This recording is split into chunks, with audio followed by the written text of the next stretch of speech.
Git kasi keto gi kamora achiel koso kore pidho gi mopogore opogore. Dong ikawo kodhi idhi kata Kakamega Forest. Yes. Ikawo kodhi kanyo kata mar cypress. Wacho ni ikawo koth obudo, ikawo koth yien machielo kama. Yien ken cypress piero adek. 10 meters apart. Yien koro mana science ma kodhi.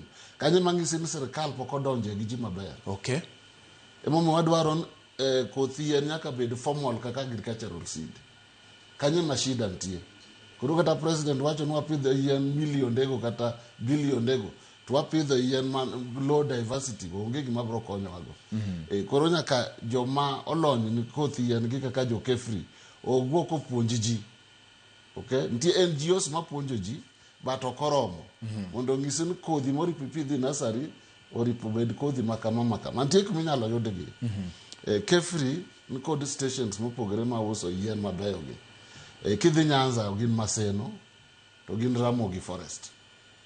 Jomodak Yimbo nitie Kefri Ramogi. Ramogi Forest kuma jaluo aecha. Got Ramogi kacha. Got Ramogi kanyo nitie Kefri. Inyalo nwang'o kodhi maber. Kibiro Maseno be gin gi kuma giuse koth yien go. Koro koth yien nyaka idwar kodhi maber macho nigi mobedo certified kama kod domano mwaugo Ugaka. Right. To wach moro ne dhi kawo kodhi bungu ipidha cha ok ber. Koro mane mwaluongo ni kodhi mipidho umoki kodhi kata sexual reproduction, okay? Nyaka bed from 30 trees kadhi mbele luwore gi gimidwa pidho. To koro kiko gi karachiel gan. Then make cuttings gi to nitie mopogore opogore. Cuttings be rango mi watimo cuttings kata winjo ni grafting. Grafting ikawo kata maembe manyaluo cha tikawo dodo tiketi wiye mondo inwang' dodo cha. Amo mwakete manyaluo nikech manyaluo ni tuoche ok goyo ahinya. To dodo cha to tuoche goyo ahinya. Emomiyo ineno kwa timo gik moko ka grafting go. Koro grafting no omiyo gini dongo piyo, ogolo fruits piyo, tinwang'o gimidwaro cha. Right. At a short time. Koro nitie kaka cuttings, graftings, then nitie kodhi moko mabende golo kodhi but kipidho gi to gikawo a long time. They take a lot of time to germinate. For example, anyalo mi example ma jibe bro shanga. Rabolo dengen go kodhi. Rabolo mwachamo gani? Rabolo nigi kodhi? Nigi kodhi. But ang'omiyo kwa pith kodhi. Nikech kika rabolo kirango katikati tineno gik maratenge. Mago kodhi. But koth rabolo no kipidhe to nyalo kawo a long time and sterile. Mondo oti. Nyalo kawo kata higini 100 kata oti doge. Koro rabolo onyalo kawo higini adi? Mang'eny kata higini 400 yakudi ineno koti. Koro rabolo biro go ingen gibe mutate girango na wabro thoi piny ni wabro rumo. Koro na rabolo sakas mare. Yes. Koro sakarin bende nyalo timogo kipidho go kodhi. Koro ikawo saka mar rabolo. Mago is still part of vegetative propagation. Right. Suckers, grafting, cuttings, then layerings, then tie moro mobiro micropropagation. Koro micropropagation titiyo gi tissue.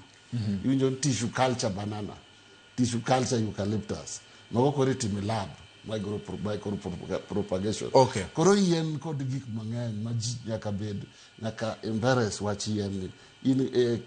Kata Nyanza kende, Kenya mangima, pod ji kia wach yien maber. Joma tin sana mong'eyo, but ok disseminate this information. Okay. Koro ng'on yien mipidhi Kenya, they are not quality.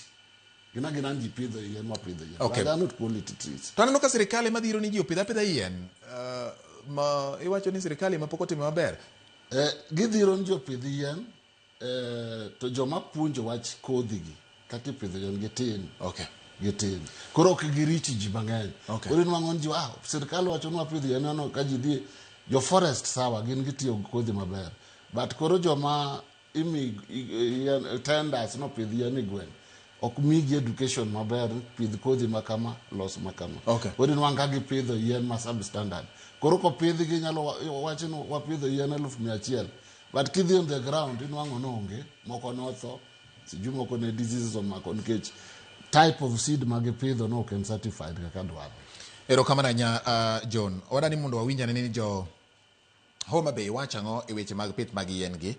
Ko wasewuok Homa Bay to wabiro ng'iyo ni saa adi mowinjo bed nikech kane wan kodu ka mokalo nuwacho ni